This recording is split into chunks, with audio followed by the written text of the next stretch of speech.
Assalamualaikum warahmatullahi wabarakatuh. Hello, everyone. It is a great honor to be here today at this prestigious international conference.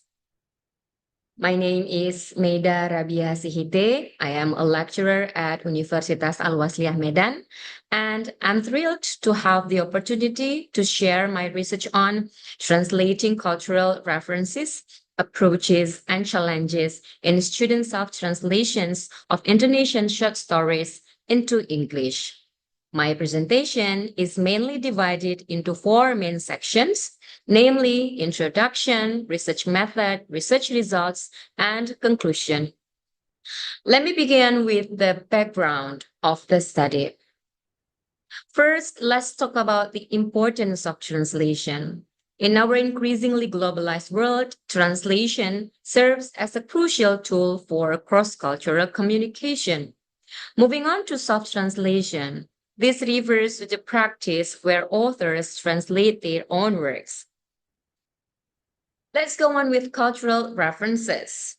These are vital in translation as elements like idioms, customs, and historical allusions significantly influence the development of narratives and characters. As highlighted by Romala 2021 and Obeidat and Mahadi 2019, these cultural elements are integral to maintaining the authenticity and depth of the original text. Now, regarding student translators' challenges, one of the main challenges is balancing linguistic accuracy with cultural adaptation. As noted by House 2014, student translators must carefully navigate these complexities to ensure that the translation remains true to the original while being culturally relevant for the target audience. Let's discuss about two approaches in translation according to Venuti 1995, domestication and foreignization. Domestication adapts the text to fit target culture norms, making it more accessible, but possibly altering its original essence. Foreignization preserves original cultural elements, maintaining authenticity, but can reduce readability for unfamiliar audiences. There are three research questions in this study. One, what strategies do student translators employ when self-translating cultural references in texts? Two, what are the primary challenges faced by student translators in self-translating cultural references? Three, how do these challenges influence the strategic choices made by student translators during the translation process? Let's go on to the research method. This study was conducted by employing qualitative case study with the key approaches are content analysis and semi-structured interview. The study employed three data sources, namely the original short stories written by the students in Bahasa Indonesia, the translated texts, and the participant interviews. Purposive sampling was employed to select the participants. To obtain the data, two instruments were utilized, the translation tasks and the semi-structured interview guides. There were two stages in the data collection procedure. First, collecting the texts, and second, conducting the interviews. In analyzing the data, content analysis and interview results analysis were carried out. And to enhance the credibility and validity of the research findings, data triangulation was conducted by combining multiple data sources. Addressing ethical aspect in this study, I obtained informed consent from the participants and I ensured the anonymity of participants. Let's proceed to the research findings.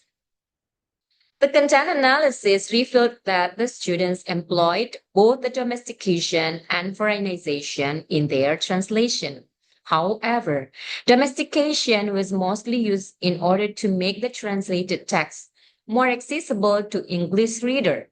Yet, in fact, it led to a loss of cultural richness. For instances, in translating terms of address, the participants implemented simplification and direct translation. In the translations of foods, cultural items, and education terms, the students used domestication strategy with merely basic translation. Idioms and expressions were directly translated into English, resulting the loss of the original idiomatic meaning.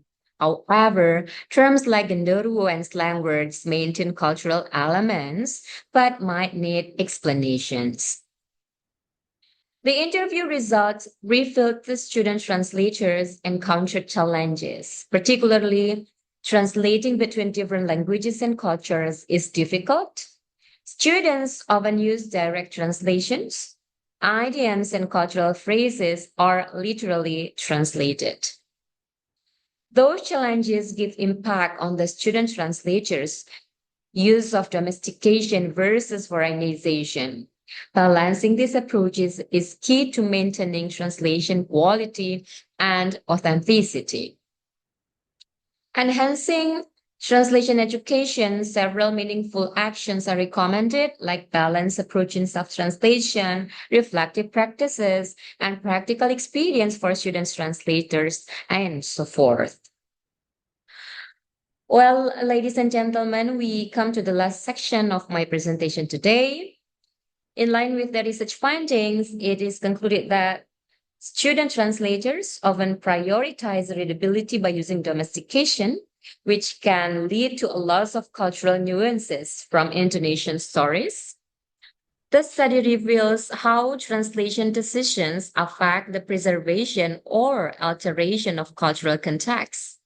Student translators face challenges like linguistic differences and cultural varieties, requiring a balance between fidelity to the original text and accessibility. It is expected that future research can explore different language pairs, use mixed methods for broader insights, and develop guidelines for assessing readability and cultural accuracy in translations. Well, ladies and gentlemen, we have reached the end of my presentation. I sincerely thank you for your attention and engagement.